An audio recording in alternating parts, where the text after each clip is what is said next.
Isn't it fascinating how sometimes just a little snippet in time can have a monumental impact on our life and our work? About 25 years ago, I was working as a technical recruiter for one of Chicago's best places to work winners. And it was right after Christmas, and I had spent the Christmas holiday directing Christmas pageants for children and in choirs for Christmas services. And it was my first day back to work, and I went to see my boss, Steve, who's also a friend, and say, "Hey, Steve, how was your Christmas?" And he said, "Oh, we went to visit his parents in Indiana. They had a truck farm. He spent Christmas Eve alone in a hotel," which I thought was a little odd. And I said, "What, so did y'all go to church?" And he had a visceral response. "Oh, people who go to church are hypocrites." I said, "Well, Steve, I go to church." Silence. Silence. And as I look in the rearview mirror of life, that moment of silence, Steve's silence, was catalytic. It transformed the trajectory of my world. It actually, in ways that I don't have enough time to share with you this morning, but it was this catalytic moment in my life. Not for Steve. Steve has no recollection of that conversation, which is quite fascinating to me. But it launched my fascination with this relationship between knowing and doing as a human being. About 2 years later, I was working on my PhD, and I became familiar with the work of Chris Argyris out of Harvard. And he has this little model, a wonderfully simple model that says, we as human beings have this espoused theory of ourselves. It's who we believe ourselves to be. And then we have this in-practice self. It's what we really do. It's how we're experienced as a human being. And he says the difference between those two actually lies in our unconscious. We're not aware. I call it our toilet paper on the shoe stuff that we don't know about until somebody tells us about it. And so, I invested about 20 plus years of my life working with leaders and organizations, helping them bridge that gap, because that difference that lies between the knowing and the doing is where integrity begins to fall apart. So fast forward 20 years or so, and my husband and I launch a commercial architecture business. And now, physician, heal thyself, the shoemaker's children have no shoes. I suddenly have the opportunity to practice all of these things I've been preaching for 20 years as a business owner.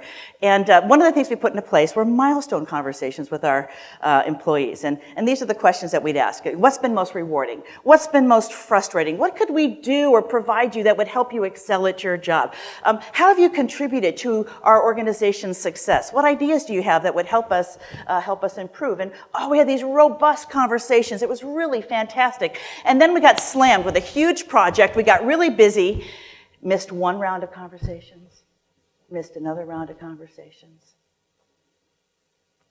And that's the day our leadership integrity began to die.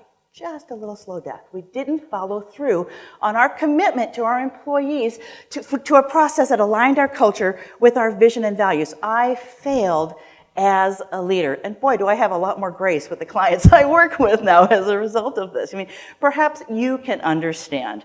I work with a client. We launched this organizational-wide assessment. Maybe it's 360 feedback. Maybe it's an engagement survey. We talk with the employees. We implore them to provide us honest, candid feedback. We need that in order to drive change in our organizations. We gather the data. We say we're going to change. And then all of a sudden, our leaders, our best leaders, often our executives, get too busy to follow through on anything. And I believe that our employees are counting on us to follow through, to listen, to respond. That's where our integrity lies. And then what happens 2 years later when we come around again and we say, it's time for another survey. Hey, you're going to change the culture. Give us your honest, candid feedback. How do they feel about it? How much credibility do we have? How do we feel as champions for those processes? So I'd like to invite you to think a little bit differently about these surveys and tools. Instead of thinking about them as performance management tools or performance evaluation, which they're not supposed to be, or ways to compare our company to another company, one leader to another company, or to another leader, what if we thought about them as vehicles that help transform the integrity of the organization, ways that we help our leaders walk their talk, ways that we help groups of leaders align their leadership practices with the vision and values of our company. What if surveys actually became the primary value being to launch an integrity alignment process for our organization each year? 25 years ago, I thought I was called a hypocrite, opposite of integrity. I wouldn't change it. It's launched it's launched the trajectory of my life's work, and I just am done now.